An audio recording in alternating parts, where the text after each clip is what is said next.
میں بار بار اپنے لوگوں کو کہتا ہوں، کیونکہ ہمارے زیادہ تر لوگ جو حکمران رہے ہیں ان کو پتہ ہی نہیں ہے پاکستان کا. کسی نے پاکستان ایسے نہیں دیکھا جو میں نے دیکھا. کوئی پاکستان کا حصہ نہیں ہے جس میں نہیں گیا. سارا بلوچستان سے لے کے کونوں میں، سارا سندھ، اندرون سندھ، گاؤں، پنجاب، ناردرن ایریاز، قبائلی علاقہ، یہ سب میں پھرا ہوں.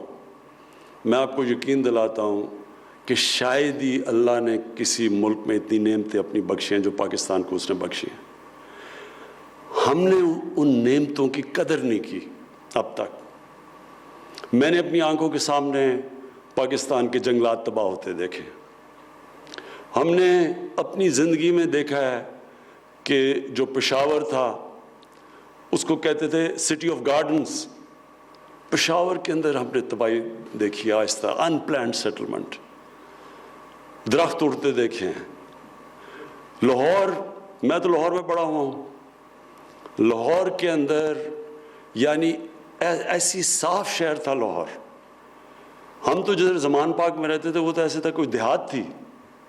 ہم تو وہاں بڑے کھیتوں میں آرام سے، بلکہ جب مال روڈ سے H S N college cross کرتے تھے ٹیمپریچر ڈراپ ہو جاتا تھا کیونکہ وہاں ساری ہریالا تھا. پانی نلکے کا پانی میٹھا تھا، اور پشاور کا پانی تو لوگ منرل واٹر سمجھ کے سارے پاکستان میں پیتے تھے، ایسا صاف پانی تھا.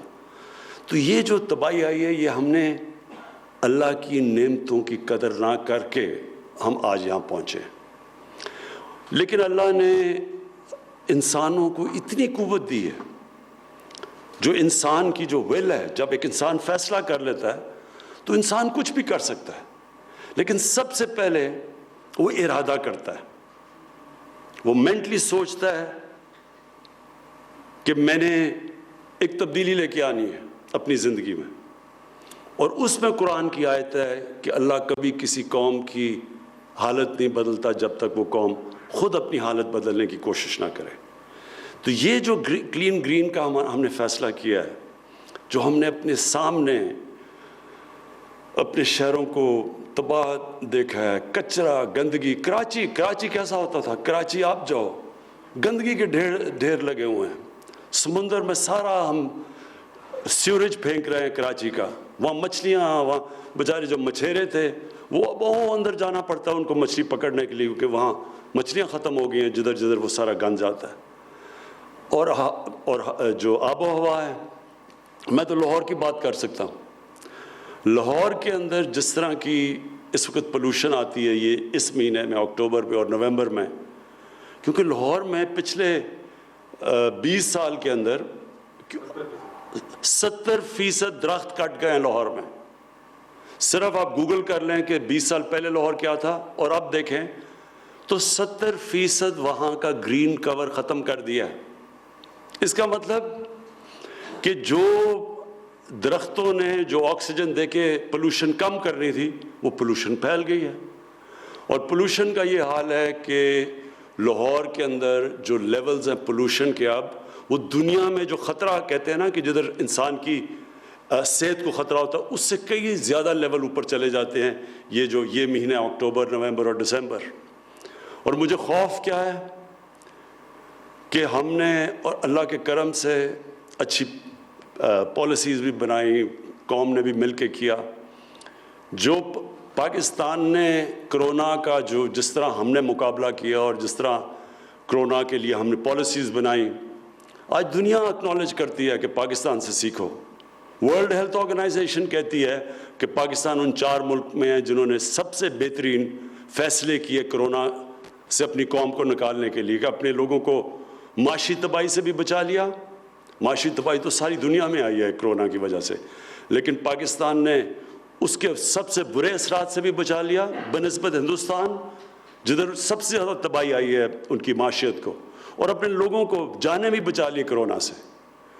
لیکن مجھے ڈر یہ ہے کہ ان 2 مہینے میں، یہ جو اکتوبر کا اور نومبر کا مہینہ ہے، اس میں جو پولوشن ہے، وہاں جس لیول کی اب پولوشن ہوتی ہے اور اس کی وجہ سے ویسی وائرسز پھیل جاتی ہیں لاہور میں، تو ہمیں خوف یہ ہے کہ اب یہ اس وقت وہ شہر جدھر پولوشن زیادہ، مثلا فیصل آباد ہے، لاہور ہے، کراچی ہے، پشاور ہے، گجرانوالہ ہے، جدھر زیادہ پولوشن لیولز ہیں، اور جدھر پولوشن، جب سردیوں میں پولوشن زیادہ ہوتی ہے اور ٹھنڈ ہوتی ہے تو وہ اوپر بیٹھ جاتی ہے شہر کے، اس سے ویسے وائرسز پھیل جاتی ہیں. تو ہمیں یہ خوف ہے کہ یہ کرونا پھر سے نہ سیکنڈ سپائک نہ آ جائے. تھوڑے کیسز بڑھ رہے ہیں لیکن ہمیں خوف ہے کہ زیادہ تیزی سے نہ بڑھے، جس کو مانیٹر کر رہے ہیں ہم. کہنے کا میرا مطلب یہ ہے کہ یہ ہے ٹائم، قوم موبلائز ہو. جس طرح یہ جو والنٹیئرز ابھی آپ نے دیکھے، میں آپ کو خاص خراج تحسین پیش کرتا ہوں اور اپنے ڈپٹی کمشنرز کو بھی، کہ یہ ہے ٹائم کہ قوم اور گورنمنٹ مل کے اپنے بچوں کی، اپنے آنے والی نسلوں کی، ان کے مستقبل کو بچائے. ریفارسٹیشن کی ضرورت ہے پاکستان میں. ہم نے تباہ کر دیے اپنے جنگل. میں نے اپنی آنکھوں کے سامنے بڑے بڑے جنگلات تھے. میں خود بچپن میں جاتا تھا چھانگا مانگا، کندیا میاں والی میں اتنا بڑا جنگل ہوتا تھا. ہم نے اپنی آنکھوں میں یہ سارے ناردرن ایریاز میں جب شروع میں جب ابھی کارکرم ہائی وے بھی نہیں بنی تھی، جب میں گلگت ادھر ان علاقوں میں گیا، جس طرح ہم نے اپنے جنگلات کی تباہی کی ہے، اس کا آخر میں نقصان اٹھانا پڑتا ہے ہماری آنے والی نسلوں کو. اس لیے ایک تو ہمارا 10 ارب درخت کی جو ہمارے ایک بہت ایمبیشس جو ہمارا ٹارگٹ ہے، ایک تو وہ ہے. دوسرا اپنے شہروں کو صاف کرنا. یہ جو سالڈ ویسٹ کی بات کی ہے کہ جب وہ اٹھا لیتے ہیں پھر پتہ نہیں اسے کرنا کیا ہے. اب تو دنیا میں جو ویسٹ ہے وہ اس سے تو بڑا پیسہ بنتا ہے، اس سے ہم بجلی بنا سکتے ہیں. تو اس کے اوپر بھی اب ہم لگے ہوئے ہیں. ہم نے کانٹریکٹس دیکھ رہے ہیں باہر سے کمپنیز کہ ہم کیسے سالڈ ویسٹ سے بجائے ہمارے شہروں میں لوڈ سیٹنگ ہو، اسی ویسٹ سے اس کو بھی ہم استعمال کر لیں، شہروں کے اندر بجلی بھی بنا لیں، اور وہ بجائے ہمارے لیے ایک بوجھ بنا، مشکل بنے، اس کو ہم پروڈکٹیو کر دیں. تو اس کے اوپر بھی اب پوری کوششیں ہو رہی ہیں ہماری کہ سالڈ ویسٹ سے بجلی بنائیں. لیکن جو 2 چیزیں ہم نے کرنی ہے، اپنی ہوا، اپنی جو پولوشن ہے ایئر پولوشن، اس کو، اور دوسرا جو ہمارے دریاؤں کے اندر ساری جو گندگی جا رہی ہے اس کو. اب یہ لگتا سب بڑا مشکل کام ہے، کیونکہ جب ایک سارا معاشرہ یہ پرواہ نہیں کرتا کہ ہوا کی پولوشن ہو رہی ہے، دریاؤں کی پولوشن، جب معاشرہ پرواہ نہیں کرتا تو تھوڑے سے لوگ جب شروع ہوتے ہیں تو لگتا ہے کہ یہ بہت مشکل ہے، یہ کیسے ہوگا. پہلے مائنڈ سیٹ چینج ہوتا ہے، پہلے لوگوں کی سوچ چینج ہوتی ہے. یہ ہمیشہ یاد رکھیں، تبدیلی پہلے ذہنوں میں آتی ہے، پھر زمین پہ آتی ہے. پہلے ہم نے سارے لوگوں کو بار بار یہ سمجھانا ہے کہ یہ ہم اپنے ملک کی تباہی کر رہے ہیں. یہ خوبصورت ملک جو اللہ نے ہمیں دیا ہوا ہے، اس کی تباہی کر رہے ہیں اگر ہم اسی طرح اس کو پولوٹ کرتے رہیں. پہلے ہم نے ادھر سے شروع کرنا ہے. اور پھر جو یہاں ڈپٹی کمشنرز نے کیا، یہ اس لیے امپورٹنٹ ہے کہ جب تھوڑے سے ڈپٹی کمشنر اپنی ڈیوٹی سے ہٹ کے کام شروع کر دیتے ہیں اور ان کو جب اکنالج کیا جاتا ہے تو معاشرے کے اندر سزا اور جزا کا جو نظام ہے وہ جب وہ آ جائے وہ معاشرہ آگے بڑھنا شروع ہو جاتا ہے. اگر کوئی پوچھے ہی نہ کہ اچھا جی شہر میں گندگی ہے اور ایک ڈپٹی کمشنر کام کرے باقی نہ کریں، تو اور اگر اسے پوچھے بھی نہ، وہ محنت بھی کرے، کوئی اکنالج ہی نہ کرے، تو کیوں محنت کرے گا آگے. تو ہم نے اب سے انسینٹیوز دینے شروع کرنے ہیں. جن ضلعوں کے اندر ڈپٹی کمشنرز نے کام کر کے اپنے ضلعوں کے میں، جس طرح اٹک کی بات کی، اور آئی ہوپ یہاں سفارش نہیں تم نے کروائی تھی اٹک میں، اگر اٹک کی بات کی ہے تو اٹک کے ہم نے ڈپٹی کمشنر کو اٹھانا ہے، اس کے پھر ACR کے اندر جانا چاہیے، اس کو اکنالج کرنا چاہیے، اس کو بونسز ملنے چاہیے، اس کی تنخواہ میں اضافہ ہونا چاہیے. اور جن علاقوں کے اندر ڈپٹی کمشنرز وہاں گندگی ہے، وہاں صفائی نہیں ہے، ان کو اس کی سزا ملنی چاہیے. یہ ہوگا جب ہمارا معاشرہ اوپر جائے گا. ابھی تک جو ہماری بیوروکریسی کا سسٹم بن گیا ہے، سزا اور جزا ہے ہی نہیں.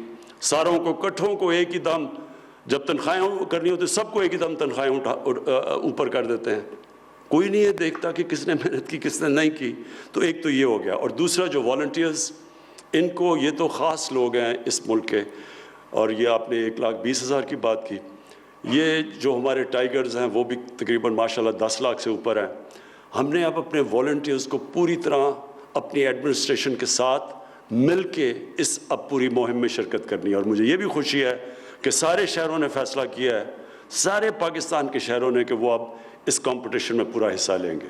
اور انشاءاللہ ہم اب اس کی جو پرائز ہے وہ بھی بڑھائیں گے, ان کو یہ زیادہ انعام دیا کریں گے, بجائے لاکھوں کے کروڑوں روپے کے انعام دینے چاہیے ان شہروں کو جدھر لوگ کام کرتے ہیں. کیونکہ وہ آپ یہ سمجھیں نا کہ جو اپنے شہروں کو صاف اور شفاف رکھتے ہیں تو ان کے لیے تو کروڑوں روپے کا بونس بھی کچھ نہیں ہے, کیونکہ وہ لوگوں کی جانیں اور زندگی بہتر کرتے ہیں, اور بچوں کی خاص طور پہ. اب لاہور کے اندر جو پولوشن آتی ہے اتنا زیادہ نقصان ہوتا ہے کہ آپ کوانٹیفائی نہیں کر سکتے کہ اس پولوشن سے کتنی بیماریاں ہوں گی, کتنے لوگ مریں گے, کس قسم کی اس کی بچوں کے اوپر کیا افیکٹس آئیں گے. یہ تو اس کی تو آپ اس کو تو چند سالوں کے اندر اثرات سامنے آتے ہیں. تو جو بھی اس میں محنت کریں گے انشاءاللہ ہم ان کو پوری طرح ریوارڈ کریں گے. میں پھر سے آپ کو مبارک دیتا ہوں, اور یہ بڑا زبردست آپ کا انیشیٹو تھا, اور آپ کی منسٹری کو میں مبارک دیتا ہوں. میں پھر سے اپنے ڈپٹی کمشنرز کو اور اپنے والنٹیئرز کو سب کو آج خراج تحسین پیش کرتا ہوں.